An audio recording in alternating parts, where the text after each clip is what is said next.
All right, Miles, let's move on to the Cincinnati Bengals here for a little bit. So obviously the Bengals have very quickly rose to the NFL's elite back-to-back AFC title game appearances, obviously going to the Super Bowl 2 seasons ago. And there's some very interesting news coming out of the NFL Combine related to the Cincinnati Bengals, where a lot of pundits may have been really off base about the long-term projections of this team that I think is really good news and a great sign for Cincinnati going forward.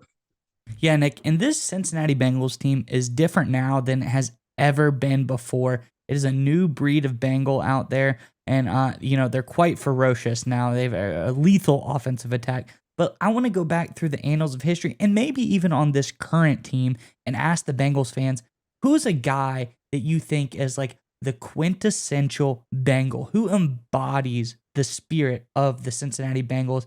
I think of guys in my head that, have been there for a long time. You think of like Ocho Cinco, like Andy Dalton played there for a long time.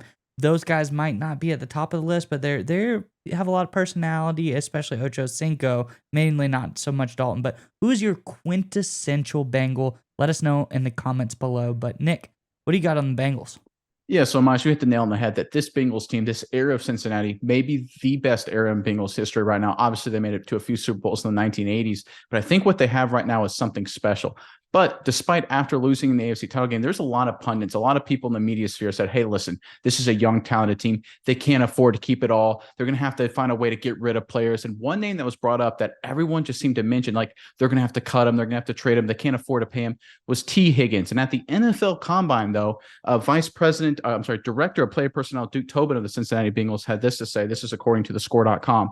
Quoting Tobin here, quote, I'm in the business of making the Cincinnati Bengals better. Trading T. Higgins is not on my mind. That's their problem. They want a receiver. Go find your own, In my opinion, T. Higgins is a good piece for the Cincinnati Bengals. So the trade stuff is a little ridiculous right now. So, and for those who aren't familiar, Tobin is probably the closest thing to a general manager the Cincinnati Bengals have. The Bengals have kind of a different front office structure than a lot of other teams. All right, now, Miles, I do want to jump into this here. And I think Tobin here hits a nail right on the head.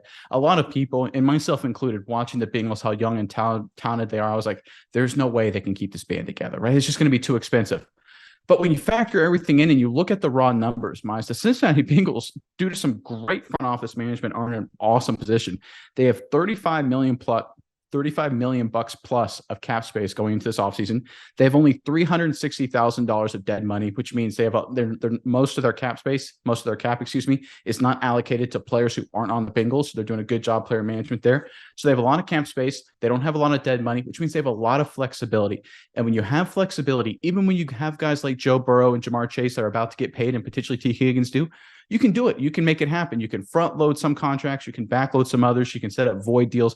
A lot of teams find a way to get it done. The Kansas City Chiefs did a great job with Patrick Mahomes' deal, structuring it in such a way that they can bring in a lot of great players. We saw what happened with the Chiefs. The Bengals are in that same position. And a lot of people in the media sphere thought, oh, T. Higgins is gone. He's clearly going to get traded. A lot of other teams were talking about, oh, how much should we give up for T. Higgins? I think Tobin's 100% right here. It's like, why would we trade T. Higgins? That would make us worse. And we don't have to because we actually did a really good job with the structure of the roster.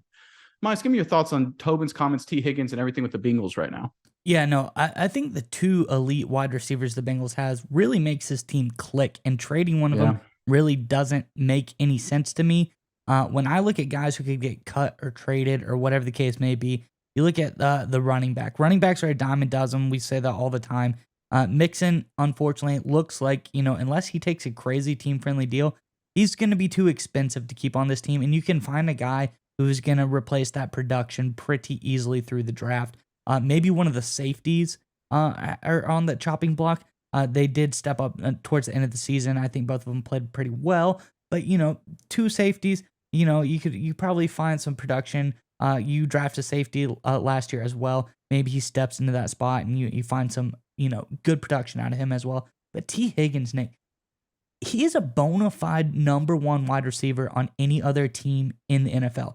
And the only reason he's not the number one guy on this Bengals team, and he was for a time while Jamar Chase was hurt, is because of Jamar Chase. And he himself, on his little media tour this past week, said he was asked who his top 5 wide receivers are. He names Chase in the top 3. So that's the only reason he's not the number one guy on this team, is because they have a top 3 in the NFL guy on the other side of him. But this pairing of Chase and Higgins, I gotta say, Nick, if the more you look at it, the more you think about it, this is probably top 2 receiver duo in the entire NFL. I don't think anyone really even comes close to them. The only ones I think of maybe like a Tyreek Hill, Jalen Waddle, but I think Higgins is much better than Waddle. So I really think them keeping him is going to be imperative to this team's success.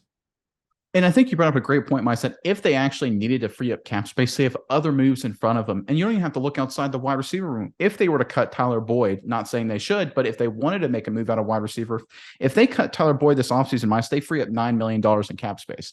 That makes a move like that makes a lot more sense than trying to trade T. Higgins just because you're afraid of salary cap issues down the road. And keep in mind, when they lock up Joe Burrow, probably after the season, when they lock up Jamar Chase, probably the season after that, if they structure the deal smart, those big cap hits from Burrow and Chase won't really come into effect till 2025, 2026 timeframe. That's what we saw with the Mahomes and Josh Allen deals, who I think Burrow's deals was going to be modeled after. So you factor that. Why would you break up the party that's doing so well in Cincinnati, in 2023, when you could just, at worst case scenario, wait it out to 2025, 2026 and try and make a run at a couple, 1 or 2, maybe more Super Bowl appearances.